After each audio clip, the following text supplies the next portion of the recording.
Praise the Lord. சகரியா 2வது அதிகாரம் 8வது வசனம் இப்படி சொல்லுது, உங்களை தொடுகிறவன் அவருடைய கண்மணிகளை தொடுகிறான். என்னைக்காவது நம்ம கண்ணுல ஒரு காரமோ இல்ல ஏதோ தூசியோ இல்ல ஏதோ ஒரு காயமோ பட்டுச்சுன்னா நீங்க உங்க கண்ணை இப்படி மூடுங்க. அந்த நேரம் அந்த காயமும் அந்த வலியும் ரொம்ப தெரியாது. அதே நேரம் கண்ணை திறந்து வைங்க, அந்த வலி தெரியும், அந்த காரம் தெரியும். அப்படித்தானே?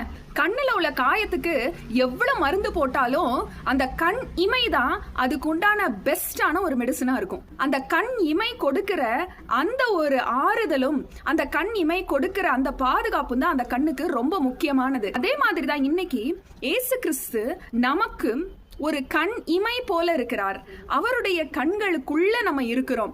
அவருடைய இமைகள் நம்மை மூடிக்கொண்டிருக்கிறது அப்படின்னு வசனம் சொல்லுகிறது. ஏதாவது எதிரி வந்து நம்மை தொடும்படியாக அவன் வரும் பொழுது அது அவருடைய கண் மணிகளை தொடுவதற்கு சமானம். அப்படி ஈஸியா அவர் நம்மள எதிரி தொட விட்டுற மாட்டாரு. ஒரு கண்ணை இமை எப்படி பாதுகாக்குதோ அதே போல அவர் நம்மை பாதுகாக்கிறார். நீங்க எதை குறிச்சு கவலைப்படாதீங்க. உங்களுக்கு ஒரு பலத்த பாதுகாப்பு இருக்குது. நீங்க ஏசப்பாவோட கண் மணிகளா இருக்கிறீங்க. எந்த தீங்கும் நம்மை அணுக விட மாட்டார். தீங்கு வருகிற மாதிரி இருக்கும், ஆனா அது அப்படியே கடந்து போய்விடும்.